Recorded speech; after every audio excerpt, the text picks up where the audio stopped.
Have you ever imagined living forever, not as a body that ages and eventually fails, but as a digital version of yourself? Imagine a world where, even after your physical body dies, your memories, your personality, and your consciousness continue to exist in a computer. Would that digital you really be you? Welcome to Vanduul Theories, where we explore the biggest questions about science, life, and the future. Today we're diving into a fascinating and controversial topic: digital immortality. Would you upload your mind to live forever? At first, this idea might seem strange or even a bit frightening, but consider this. People are already merging with technology every day. We have advanced prosthetic limbs and devices that improve our lives, and we spend more time than ever in the digital world. Could it be that the next step in human evolution is to merge our minds with machines? If you're intrigued by the possibility of living forever in a digital realm, please like this video and subscribe to join our community of curious minds. Now let's jump right into the world of digital immortality. Let's begin by defining what digital immortality means. In simple terms, digital immortality is the idea that one day we might be able to transfer our minds, the collection of our thoughts, memories, and personality, into a digital format. This digital version of you would theoretically live on forever, stored in a computer or online system. Right now, researchers are hard at work trying to understand how our brains store every memory and thought by mapping the intricate network of neurons and synapses. The human brain is astonishingly complex, with billions of neurons interconnected by trillions of tiny connections. If we can decipher this network and replicate its functions on a computer, we might one day create a digital backup of ourselves. However, there's a big challenging question. If you upload your mind, are you really still you, or is it just a copy? At the moment of uploading, that digital mind would have your exact personality, all your memories, and even your sense of humor. But as it interacts with a digital environment, will it continue to evolve exactly as you did? This concept challenges our very notion of identity and raises profound questions about what it means to be human. Imagine, for example, that the digital you could continue to learn, adapt, and even form new memories. In that case, your digital self would not be static. It would be an ever-evolving entity. Yet some might worry that once uploaded, the essence of who you are could be lost or fundamentally changed over time. These are questions that both scientists and philosophers are beginning to explore. Let's take this idea a step further. The merging of humans with machines is already happening in many ways. Consider modern prosthetic limbs. Advanced technology has allowed people to regain mobility and, in some cases, even surpass what we once thought were natural limits. These enhancements are not merely replacements. Sometimes they offer improvements. Beyond physical enhancements, think about our daily connection to the digital world. We spend hours on smartphones, computers, and other devices, often interacting in ways that blur the line between the digital and physical. Our lives are increasingly a blend of both realms. This trend is part of a movement known as transhumanism, which holds that by merging biology with technology, we can overcome natural limitations like aging, disease, and physical pain. If the technology for mind uploading and digital immortality becomes a reality, it could be the logical next step in human evolution. Instead of being confined by a fragile biological body, your consciousness might one day exist in a digital realm where you can explore new experiences, interact with others, and even enhance yourself in ways we cannot yet imagine. Imagine a future where you can modify your digital appearance at will, or choose to live in different digital environments depending on your mood or needs. Your mind could be free from the constraints of physical decline, offering a type of freedom that is currently beyond our reach. Yet with that possibility comes the question of whether the digital you would still be human in the truest sense. One of the most profound questions in this discussion is whether the digital copy of your mind would still be truly you. Our identity is not just a set of memories. It is deeply intertwined with our physical bodies and the experiences they generate. Our emotions are influenced by the hormones produced by our bodies. Chemicals like dopamine, serotonin, and adrenaline shape how we feel joy, sorrow, and excitement. Without the natural production of these hormones, would a digital mind be able to experience the same rich tapestry of emotions? Could it feel happiness or sadness as deeply as you do now? Some argue that the physical body and its chemical interactions are essential parts of our humanity. On the other hand, imagine that at the moment of uploading, your digital self perfectly captures your personality, your memories, and even your sense of humor. In that case, as your digital self interacts with its environment, it could continue to learn and grow. It might evolve just as you would have, acquiring new experiences and adapting over time. This leads to an important debate. Are we defined solely by the structure of our minds, or does our physical form add an essential element to who we are? If your digital self maintains all your core characteristics, some believe that it is indeed you, just a different version. Others worry that over time, the digital version might diverge from your original self, losing the nuances that make you unique. Now let's address the ethical questions. Many people might instinctively say, "No, I'd never upload my mind."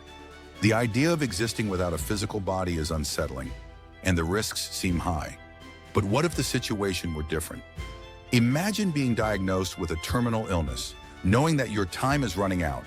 You have a family to support, children to raise, and so many dreams left unfulfilled.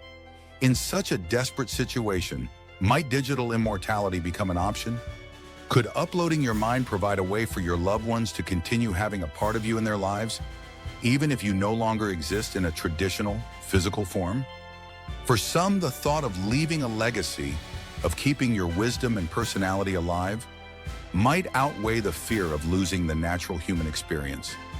Your digital self could serve as a comforting presence for your family, a way to keep your voice and advice with them long after you're gone. However, this possibility also raises serious ethical questions. Would those who choose to upload their minds be criticized for not accepting the natural cycle of life and death? Might society judge families who opt for digital immortality, accusing them of clinging to the past? Alternatively, could it be seen as a compassionate decision, one that provides comfort during an otherwise devastating loss? The debate becomes even more complex when considering the question of personal identity. If your mind is uploaded and continues to evolve in a digital world, will it remain true to who you were? Or will it eventually become something different, a new version that, while similar, is not entirely you? These are not easy questions to answer. They force us to consider what it really means to be alive and what we value most about our human experience. The impact of digital immortality extends far beyond the individual. It affects families and society as a whole. Imagine if, in the future, many people choose to upload their minds. Families could continue to interact with digital versions of their loved ones long after their physical bodies have passed away.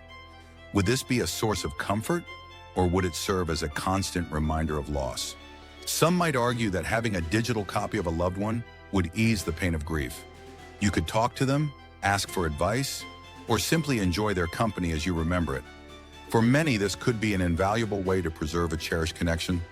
On the other hand, some might feel that clinging to a digital version prevents people from truly moving on. There is also the potential for societal divisions.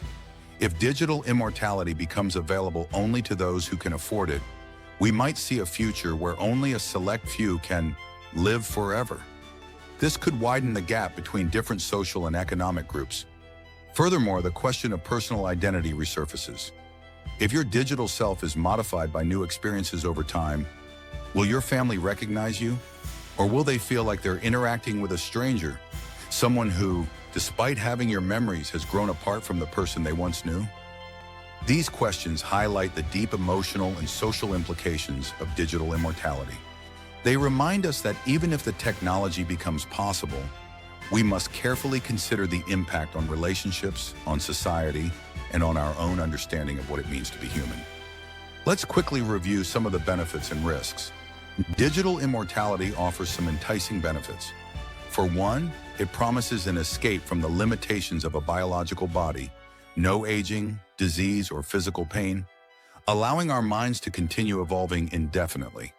Imagine a future where your memories, personality, and unique traits are preserved and can continue to grow, even if your physical self no longer exists. This continuity of self could ensure that your legacy lives on, providing comfort and guidance to your loved ones for generations to come. The ability to interact in a digital realm also opens up endless possibilities for new experiences, learning, and exploration, unbound by the constraints of our natural environment. However, the concept is not without its risks. A digital existence might come at the cost of losing essential elements that make us truly human. Our emotions and identities are deeply rooted in the biochemical interplay of our bodies.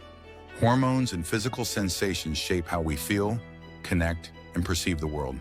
Without these, the digital self could experience a diminished emotional range or even diverge from the original personality over time. Moreover, significant ethical concerns arise.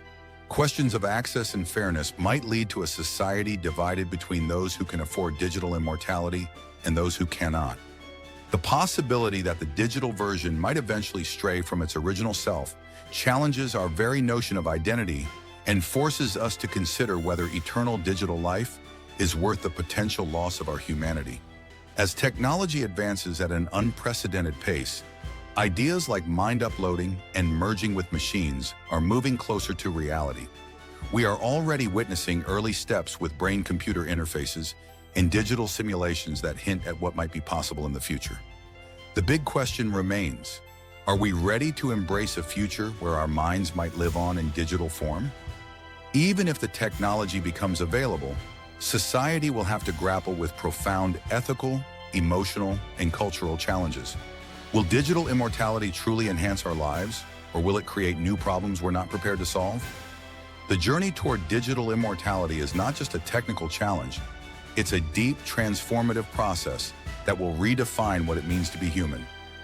As we move forward, we must ask ourselves whether the promise of living forever in a digital world is worth the potential cost of losing some essential aspects of our humanity. In conclusion, digital immortality raises some of the most profound questions of our time. Can our minds truly be uploaded? And if so, would a digital copy of you be the same as you? Under what circumstances would you consider taking that leap, especially if it might allow you to continue supporting your family or escape a terminal illness? These questions are complex and deeply personal. Would you choose digital immortality if it meant a chance to keep your legacy alive, even if it meant living in a form that's different from what you know? Or do the risks and potential losses outweigh the benefits? I invite you to share your thoughts in the comments below. I'm genuinely curious about your perspective on this brave new world. If you enjoyed this deep dive into the future of human life and technology, please like this video, subscribe for more thought-provoking content, and share it with anyone who loves to question what the future might hold. Thank you for watching Vanduul Theories, and remember, no matter what the future brings, keep questioning and stay curious.